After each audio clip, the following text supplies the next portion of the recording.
Nonviolence, Section, Universal Democracy and Perpetual Peace. How are we to orientate ourselves today? On the subject of violence, three grand narratives were pitted against one another in the course of the 20th century. Wilson promoted U.S. intervention in the First World War as a contribution to the universal diffusion of democracy and the consequent realization of perpetual peace. According to Lenin, by contrast, this objective would be accomplished in the wake of a series of revolutions that, with the destruction of capitalism and imperialism, would supposedly wreck the system in which the scourge of war was rooted. Finally, Gandhi evoked a world without violence on the basis of the triumph of the superior moral and religious principle proclaimed by him. What was the result of the clash between these three grand narratives?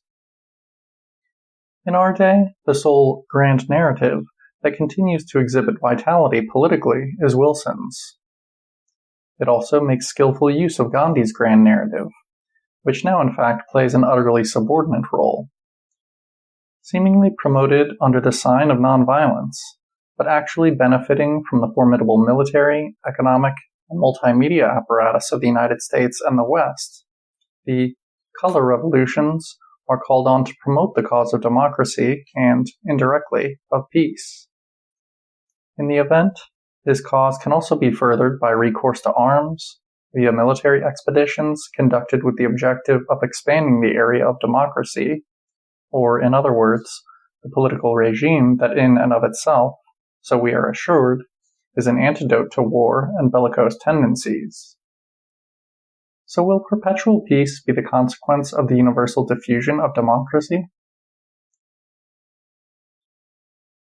Notwithstanding the proclamation by postmodernists of the end of the era of grand narratives, we find ourselves faced with a grand narrative that plays an important role on the plane of international politics. Certainly, it does not have much credibility historically. It ignores the colonial wars which, in the case of countries like Italy and Germany, developed not under the Ancien regime, but after its collapse, that is to say, after the advent of a more or less democratic political system. In countries like France and Britain, far from putting an end to colonial expansionism, the triumph of the liberal and democratic order gave them further impetus. Finally, the birth of the United States of America and American democracy entailed intensification of the wars against the Native Americans, who were more than ever subjected to expropriation, deportation, and decimation. As is well known, the colonists also rebelled against the London government in order to be able to proceed unchecked in their expansion westward. Similarly, in Australia and New Zealand, the achievement of self-government, a key element in democracy, went hand in hand with wars of extermination against the natives. Not only is democracy not in itself an antidote to war, but it should be added that one of the major theorists of this system, Tocqueville, on the one hand attributed a beneficent character to war theoretically, while on the other, in terms of concrete political action, was the promoter in Algeria of a ruthless colonial war that did not spare the civilian population. Even were we to ignore colonial wars, but that would be logically and morally illegitimate, the result remains the same. Analysis of the relations between the two countries, generally regarded as embodying democratic institutions and values, is eloquent in this regard. Having emerged in the aftermath of a long war against Britain, which had already abolished monarchical absolutism a century earlier, and equipped itself with a representative regime, the United States did not abandon its hostility to the ex-mother country after achieving independence. In a letter to James Madison of the 27th of April, 1809, Jefferson expressed the aspiration to wrest Canada from Great Britain, something that might occur in the next war. The war referred to broke out a few years later and, in the case of one of the two contenders, was fought with uncommon ideological frenzy. Jefferson went so far as to declare, quote, "Our enemy has indeed the consolation of Satan on removing our first parents from paradise. From a peaceable and agricultural nation, He makes us a military and manufacturing one." End quote. Having heard the news of the end of hostilities, Jefferson wrote that it was an armistice only. So radical was the antagonism not only of the interested parties, but also of principles, that the two countries were in fact engaged in an eternal war, which was destined to end with the extermination of the one or the other party. Mocking the promise of the realization of perpetual peace with the destruction of monarchical absolutism and the advent of the representative regime, this unrelenting war between two democracies encouraged the creation in the United States of the first society that professed nonviolence and which intended, by way of individual conversion to a superior moral principle, to achieve the missed objective of political change. In effect, the hostility between the two democratic countries, the United States and Britain, persisted for a long time and disappeared only when a third competitor, Wilhelm II's Germany, appeared on the horizon. It too was a democratic country, characterized by an advanced representative regime wherein the Reichstag was elected by universal male suffrage, and an extremely lively dialectic politically and socially, thanks to the powerful presence of the Social Democratic Party and trade unions. But all this did not prevent a deadly confrontation with the other democratic countries during the First World War. Mobilizing the slogan with which we are concerned, today's liberal West does no credit to the intellectual tradition behind it. Hamilton and Tocqueville pointed out that a shared rejection of absolutism and a liberal or democratic orientation did not in and of themselves prevent war between two countries. In particular, Hamilton stressed that it was precisely Holland and Britain, the first two nations to have shaken off the Ancien regime, which had been frequently engaged in war. The fact was that, quote, "aversions, predilections, rivalships, and desires of unjust acquisitions affected nations as well as kings, and the popular assemblies resulting from the destruction of absolutism, far from containing such sentiments and tendencies, sometimes ended up fueling them." Tocqueville argued in similar fashion. It was senseless, quote, "to claim that two peoples must necessarily live in peace with one another just because they have similar political institutions," end quote, liberal or democratic in character. The advent of the representative regime not only did not betoken the disappearance of, quote, "all the causes of ambition, rivalry, jealousy, all the bad memories," but free institutions render these feelings even more intense.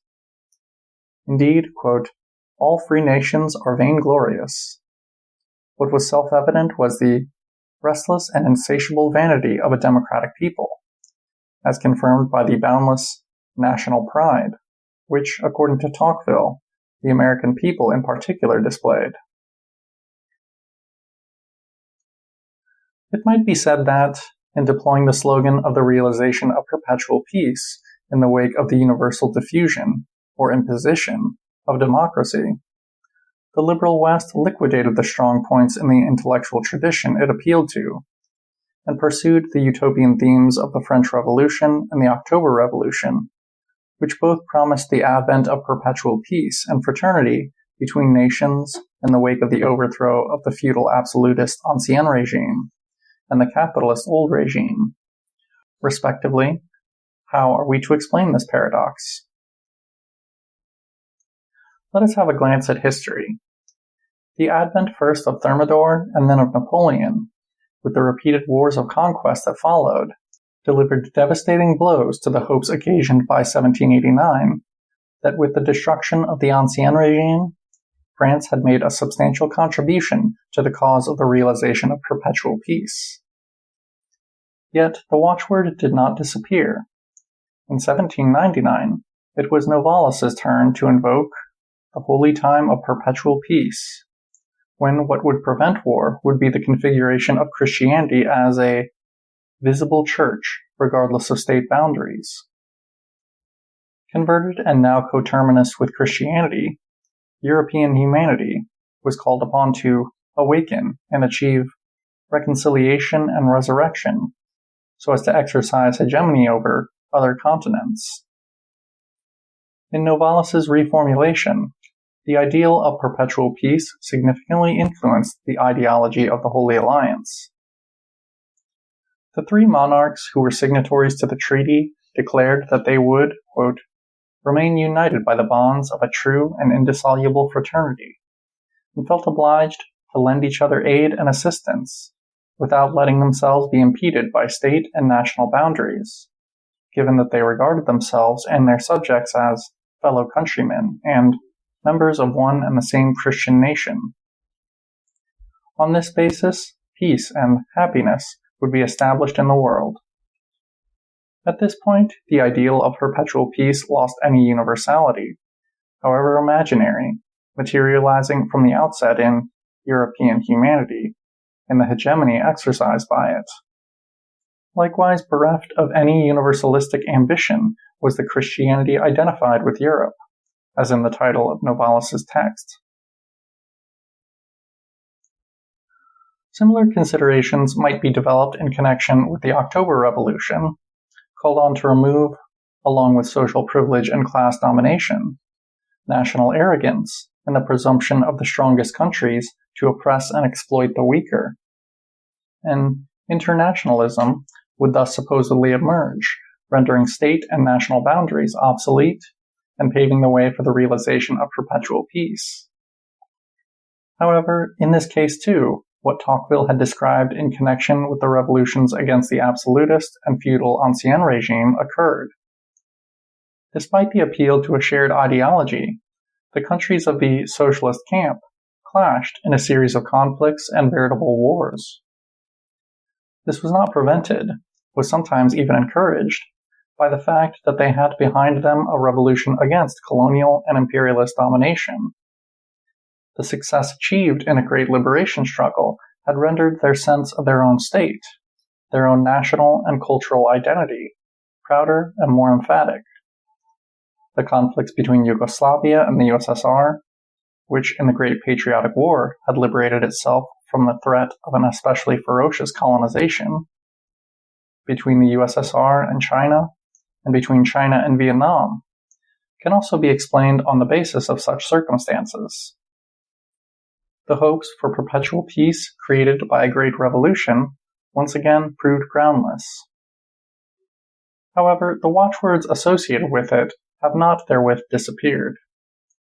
Today in the United States, those who theorize the right of universal intervention by God's chosen nation, or the liberal West, to destroy despotism and uproot the poisonous plant of war, promise the realization of perpetual peace and define themselves as internationalists. The defeat of the French Revolution and the October Revolution set off a similar dialectic. We witness a sort of contraction of universality. Now, no longer as a result of complex, contradictory processes amenable to being restarted, but from the outset, the proclaimed universality is irrevocably identified with a state or a very specific group of states. Now bereft of any element of grandeur, universalism is reduced to the ideology of the imperial mission and betray its utter poverty.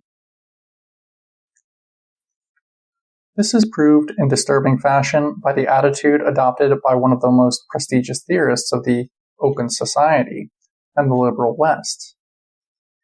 In legitimizing the First Gulf War in 1991, Popper expressed the hope that it represented the start of a whole series of similar operations destined to realize perpetual world peace. Quote, "We mustn't be afraid of waging wars for peace. In the current circumstances, it's inevitable. It's sad, but we must do it if we want to save the world. Here, determination is of decisive importance." End quote. The salvation of humanity was an objective that fully justified recourse to violence and war. It was necessary to liquidate or neutralize the mortal enemies of democracy and peace.